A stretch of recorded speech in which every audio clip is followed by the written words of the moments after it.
मुझे उत्तराखंड वापस जाना है, वहाँ के बच्चों के लिए अच्छा बोर्डिंग स्कूल खोलना है।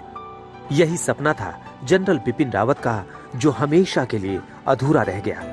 आज तक संवाददाता मंजीत नेगी से बातचीत के दौरान अक्सर जनरल बिपिन रावत अपने इसी प्लान का जिक्र करते थे। जनरल रावत चाहते थे कि देश की सेवा के बाद देश का भविष्य यानी बच्चों की नई पीढ़ी को बेहतर बनाएं। उनका प्लान था सेवानिवृत्त होने के बाद एक स्कूल गढ़वाल में और एक स्कूल कुमाऊं में खोलें, ठीक वैसे ही जैसे मेयू कॉलेज है। जनरल बिपिन रावत हमेशा कहते थे कि अगर आपने माँ और मातृभूमि की सेवा कर ली तो आपने भगवान को पा लिया, और मातृभूमि की सेवा करते ही उन्होंने अपने प्राण न्यौछावर कर दिए। लेकिन अपनी जन्मभूमि उत्तराखंड की सेवा करने का उनका सपना अधूरा रह गया। वो रिटायरमेंट के बाद देहरादून में रहना चाहते थे, वहां घर बना रहे थे। उनका सपना था कि उत्तराखंड के दूर दराज इलाकों में रहने वाले बच्चों के लिए 2 आधुनिक स्कूल भी खोलेंगे। बच्चों से जनरल रावत को बहुत लगाव था। वो अक्सर स्कूली बच्चों से मिलने जाते थे, बच्चों से अपने अनुभव साझा करते थे। आज आपको ये तस्वीरें बहुत गौर से देखनी चाहिए।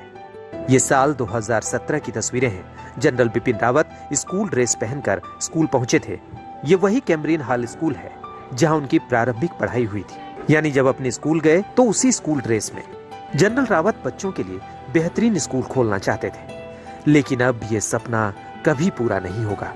दरअसल वो चाहते थे कि बच्चों में राष्ट्र प्रेम की भावनाओं को पैदा करने की जरूरत है। प्रारंभिक शिक्षा से ही बच्चों में राष्ट्र सेवा का भाव होना चाहिए। जनरल रावत को करीब से जानने वाले बताते हैं कि वो दूसरों से एकदम हटके थे। उनकी वर्किंग स्टाइल और शख्सियत एकदम अलग थी।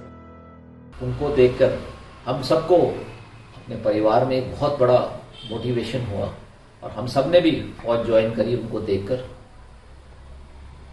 उन्होंने जो फौज में जो एक इतिहास रचा है वो इतना सराहनीय है कि इस इतिहास को सुनहरे अक्षरों में हर समय लिखा जाएगा, और आने वाली पीढ़ियां हर समय जनरल बिपिन रावत को याद करेंगी। आज आपको रिटायर्ड लेफ्टिनेंट जनरल शंकर प्रसाद को सुनना चाहिए। प्रसाद ने न सिर्फ बिपिन रावत के साथ कई सालों तक काम किया, बल्कि उन्हें 3 दशकों से जानते हैं। उनके लिए कंट्री फर्स्ट था, बाकी चीजें बाद में थी। उनकी जान पहचान तो 1991-90 से है।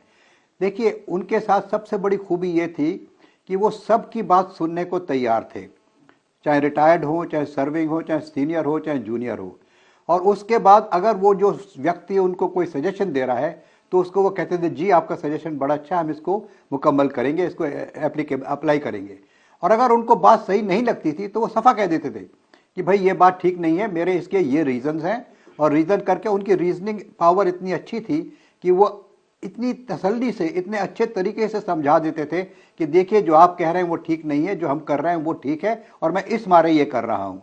और उसको जब समझा देते थे तो जो सुझाव देता था वो मान जाता था कि हाँ ये ठीक कह रहे हैं, हमारा कहना गलत था, हम इसको मिसअंडरस्टैंड कर रहे हैं, या हमारा इसका नज़रिया गलत था।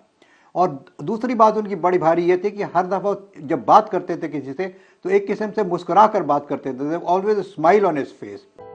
Retired lieutenant general Shankar Prasad के मुताबिक जनरल बिपिन रावत बेहतरीन टास्क मास्टर थे। उन्होंने सेना की वर्किंग स्टाइल को बदल दिया। डोकलम में जो हुआ, आपने देखा कि उस समय बिपिन रावत साहब चीफ ऑफ आर्मी स्टाफ थे। उन्होंने एक विजन दिखाया, उन्होंने एक जॉइंट पेंटशिप की तजवीज़ बनाई। वो जॉइंट पेंटशिप क्या थी गौरव? वो जॉइंट पेंटशिप ये थी कि उन्होंने एक सेना की उतनी ही नफरी उसके सामने खड़ी कर दी चाइनीज़ की, जितनी चाइनीज़ की थी, जिसको मैं कहता हूँ द पॉइंट ऑफ कॉन्टैक्ट। उन्होंने डिप्लोमेसी को इसके संग शामिल किया, उसने फॉरेन मिनिस्ट्री को शामिल किया, उसमें इन्होंने प्रधानमंत्री को शामिल किया, पॉलिटिकल लीडरशिप को शामिल किया, उसमें ब्यूरोक्रेसी शामिल हुई। तो इन सब चीज़ को उनके निगरानी उनकी एडवाइस से हुआ।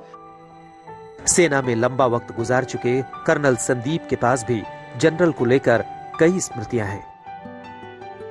नहीं, उनका कहना ये था कि, और बड़ा सही था उनका कहना, कि जो बाकी आर्मी जो है बाकी जॉब की तरह नहीं, नौकरी करना के लिए आर्मी में आने की जरूरत नहीं है। अगर आपको पैशन है आर्मी में आने का तब आप आइए, उसको नौकरी की तरह से मत देखिए, एक अपने पैशन और देश प्रेम की तरह से देखिए। जनरल रावत वर्दी में सख्त सैन्य अफसर थे तो दूसरी तरफ उनकी छवि एक सरल इंसान की थी। जिन सैन्य अफसरों और जवानों के साथ काम किया वो उन्हें असली हीरो मानते हैं। ऐसा हीरो जो देश के लिए जिया और देश की सेवा करते हुए ही जान दे दी।